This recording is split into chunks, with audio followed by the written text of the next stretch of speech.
Hello everyone, this is Shannon Flemmer-Felt for Flip Schools. Welcome to the Understanding Improvement series. This video is designed for faculty, and I'm going to be introducing to faculty a concept called the continuous improvement cycle. This was developed by a person named Shewhart, so it's the Shewhart Cycle of Continuous Improvement.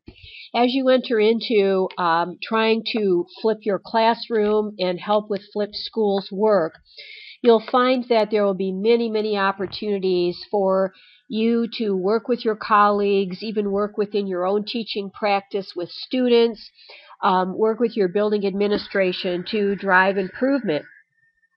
And certainly in order to have these improvements work really well, it's important that they're approached as a cycle of continuous improvement, so that it's not just making a change for change's sake, but that you really have a cycle of improvement that makes sense, that helps you to maintain the wonderful work that you've done.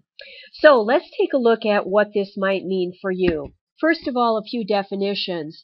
You might wonder who Shewhart is. Shewhart is actually a gentleman who was born in 1891. Seems like quite a long time ago, but he worked for Bell Laboratories and was a statistician. He became really concerned in his working career about the lack of data that was being used in his workplace to make decisions.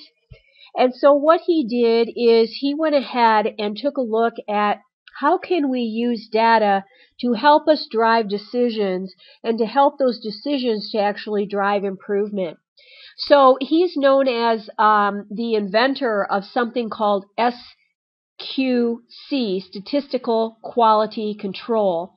And in order to support that concept, what he did is he invented an improvement cycle known as the Plan, Do, Study, Act, or PDSA cycle. Very often today you will see this cycle referred to as the PDCA cycle of improvement, Plan, Do, Check, Act cycle of improvement. And if you've ever heard of Deming and his work in total quality management, it's interesting to note that Shewhart really was very influential in helping Deming to go ahead and package total quality management in a way that was very helpful to many sectors, including the educational sector.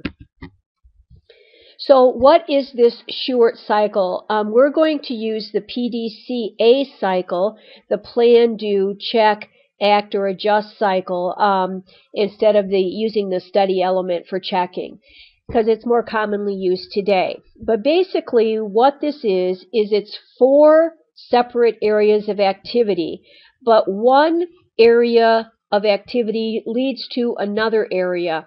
And in fact, you can think about it as a continuous learning loop. So you begin with planning, and that means that you're actually trying to figure out what the problem is. And actually the root cause of a problem, in fact, is really what you're trying to get to. Once you understand the root cause, then you're going to do something about it, the second step. That's where you set for yourself a target condition and actually figure out what work is going to take place and all the accountability around that that's needed. The next step is to check, and this is where now after you've done something, you step back and you examine your results and you look to see where shortfalls might have occurred. And if there is a need for improvement, still, then you would go ahead and adjust and make improvements that might need to be made. Also reflecting on what lessons are learned. So that this is really a great way for learning to take place, whether it's on a personal, scholastic, or professional level. These 4 steps can help you to form what's called a continuous improvement loop. So let's take a quick example of this using peer review to improve teaching. What I'm going to show you here is an example of the Shewhart cycle, the Plan, Do, Check, Adjust cycle, which then again can lead to planning. That's what continuous improvement is about. These 4 areas of activity again are very distinct They're separate, but then they're also interrelated. So let's say that we're going to look at this issue of using peer review to help to improve teaching. This is an interesting subject because it has surfaced several times in terms of being described at times as just such a great collegial way to engage in improving teaching. But the problem with it is that there are clear work rules that delineate peer review from administrative evaluation. There are other problems in terms of teachers being very private and not comfortable about opening their classroom doors to colleagues and so on. So as we take a look at this and we say, let's consider, if we're flipping our school and flipping our classroom, the door of the classroom does become open, and there's a lot of sharing, and we try to let teachers be featured in screencast videos in areas of strength where their subject area expertise can serve students in the school and in your department in the best manner. So we begin to understand these dynamics change a lot when we move into flipped classrooms. So let's say that you're sort of at that point and you're looking at peer review. And so what you'd begin to do is take a look at what is the problem. I mean, if there is a problem. If there isn't, then you just go ahead and do peer review and then go ahead and improve it. But typically there's some kind of a barrier when you're trying to reach a solution. There's some kind of tension, some type of dissension where things aren't working well or working as they should be.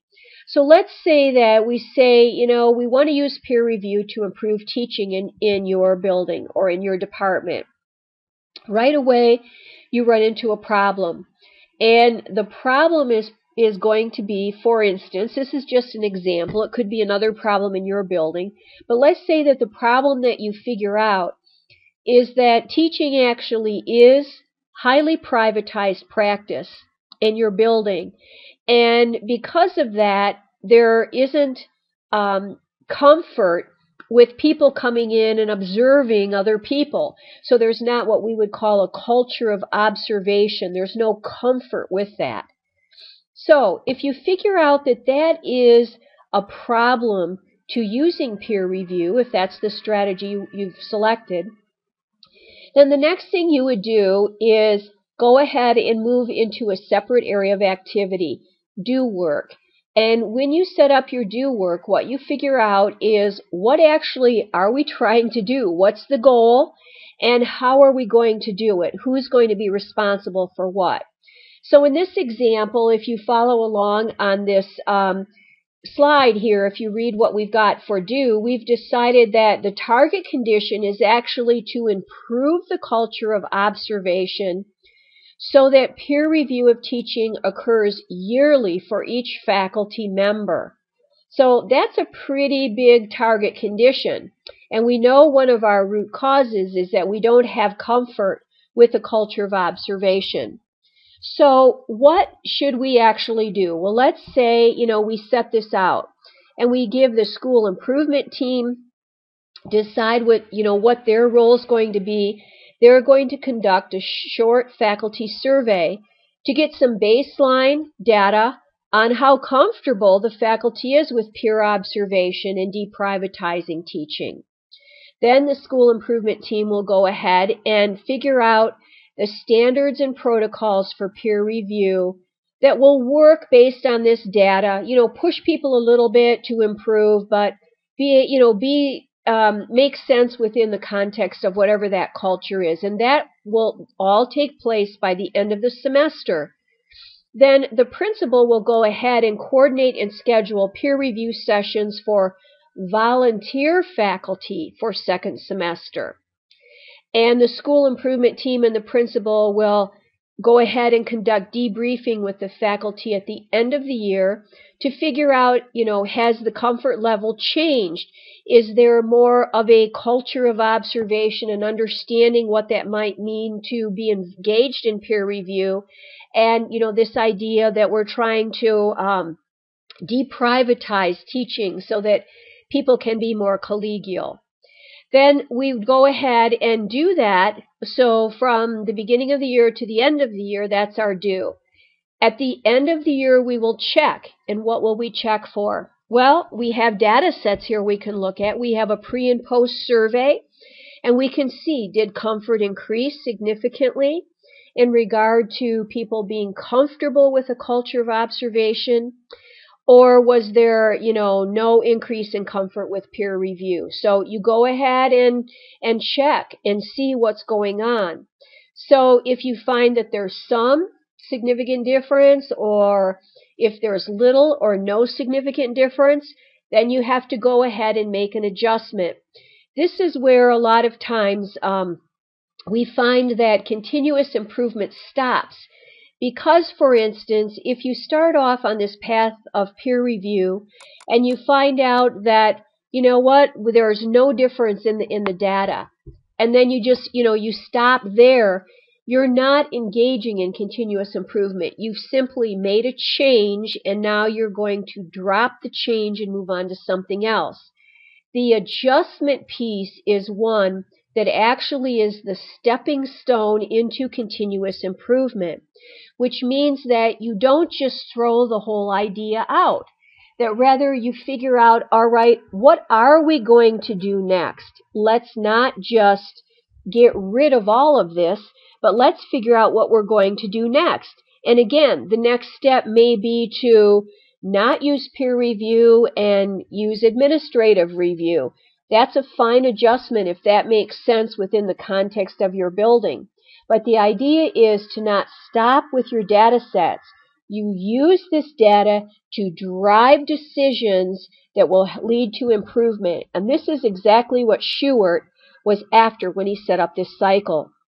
So let's say that the building decides to add this improvement for next year, and that is that they need to get to a better understanding of the barriers to peer review, because it was learned that this barrier is very difficult and emotional for some people.